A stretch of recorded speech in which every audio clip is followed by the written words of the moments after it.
Allocution de Madame Guylaine Mondor, présidente de l'association Songer.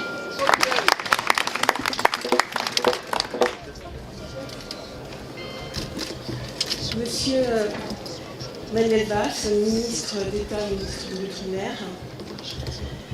Monsieur le préfet, Julien Charles, Monsieur le maire, Monsieur Hanotin, Monsieur le président du conseil départemental, Monsieur Troussel, Monsieur Emmanuel Gardien, président du CEL 98, Madame Espasek, directrice de la Fondation pour la mémoire et l'esclavage, Monsieur Serge Mana, président de la Fondation Esclavage et Réconciliation, Mesdames et Messieurs, Mienne Hermine, matricule 336, lieu de naissance Anse-Darlay, Albéry Negodi Louis Franco, matricule 971, commune de Gosier. Les noms cités, ainsi que les matricules, représentent les noms des membres des familles de notre association. Certains sont inscrits sur cette stèle. C'est avec émotion que j'ai le plaisir à vous retrouver chaque année, le 23 mai, dans notre commune de Saint-Denis, en hommage aux victimes de l'esclavage colonial. 27 ans déjà, 23 mai 1998, 40 000 personnes originaires des Antilles, de la Guyane, de la Réunion et leurs alliés ont entrepris une marche silencieuse pour rendre hommage à leurs aïeux mis en esclavage. Songer, comme vous le savez maintenant, signifie se souvenir en créole. C'est une association culturelle et mémorielle. Alors, en plus de cette journée, l'association organise tous les 1er novembre une retraite au flambeau où nous allons apporter de la lumière, de la chaleur à notre lignée partie trop souvent, trop tôt, sans sépulture. Des premiers de notre lignée ont été arrachés du continent africain, puis implantés dans l'enfer des plantations, réduits à l'esclavage, subissant des tortures atroces, considérés comme des biens meubles par des hommes qui se faisaient appeler maîtres. Il aura fallu attendre 1848 pour que soit interdit définitivement l'esclavage sur ces territoires, soit 59 ans après la Déclaration des droits de l'homme et du citoyen. Comme nous, les descendants de ces hommes, de ces femmes africains mis en esclavage, notre pays, la France, avait enfui ce pan de l'histoire de la narration du roman national. Comment assumer ce fait historique, ce crime contre l'humanité, en commençant par les nommer. Nommer quelqu'un, c'est déjà le reconnaître. Le service de généalogie du CEL 98 a permis de réaliser ce travail de restauration identitaire. Le mot esclave, esclavisé, ne nous fait plus peur. Le plus beau témoignage de leur combat, c'est notre présence. Nous sommes debout ici, devant vous. Nous sommes parce qu'ils ont été. Et cette fierté que je vous dis que moi, Guylaine Mondor, je suis la descendante de l'esclave Mani-Jean Luste, matricule 2286, l'esclave dans la commune Capester-Margalante. Victime, oui, mais ô combien résistant. La musique et la danse, donc le bélé, les mayolas, les caseco et les brocas que vous venez d'écouter, interprétés par le groupe Bianca, sont nés de cette période. Le tambour n'est pas un simple instrument de divertissement, c'est un instrument de lutte et de résilience. Il est l'âme de ce peuple. 1848, enfin l'abolition de l'esclavage.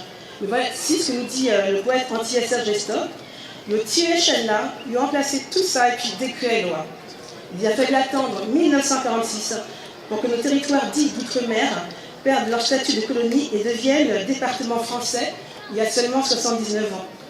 Mais la loi elle seule n'efface pas un traumatisme. L'héritage de l'idéologie esclavagiste s'est transmis, notamment les hiérarchisations de l'être humain selon sa couleur de peau, comme l'a décrit le militant anticolonialiste Fanon, célèbre psychiatre martiniquais, dont un pan de sa vie a été récemment projeté sur les écrans, avec difficulté par les acteurs Jean-Claude Barny. Le syndrome méditerranéen. La défenseur des droits, Claire Hédon, alerte.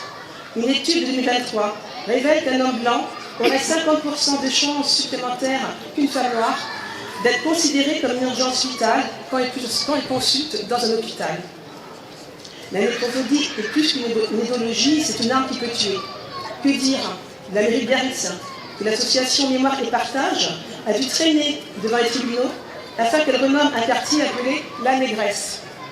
Ici même, à Saint-Denis, l'exposition Nouvelle Reine de Sandra Rinflet, installée à l'intérieur de la basilique, mettant en lumière des femmes issues d'immigration, a été attaquée par des collectifs d'extrême droite. Dans le cadre de la caserne antiraciste et solidaire de Saint-Denis, nos activités culturelles nous ont amenés à proposer cette année une table ronde La vie chère, en Outre-mer, on en parle. Le racisme a dépassé les frontières du temps et de l'espace, un nouvel héritage. Votre présence pour cette journée nous réconforte. Avec le concours du CEM 98 et la Fondation FIEC, le président de la République s'est engagé personnellement à ériger un mémorial de plus de 230 000 noms au jardin de Trocadéro, à Paris, il est hautement symbolique. Monsieur le ministre, Monsieur Valls, votre présence aujourd'hui nous réconforte sur l'idée que ce mémorial vous tient à cœur. Nous espérons qu'avant les prochaines élections présidentielles, on va nous recueillir symboliquement.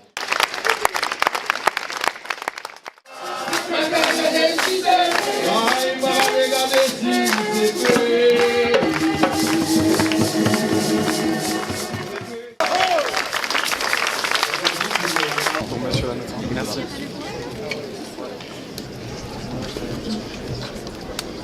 Déjà, me poussez pas, s'il vous plaît, merci.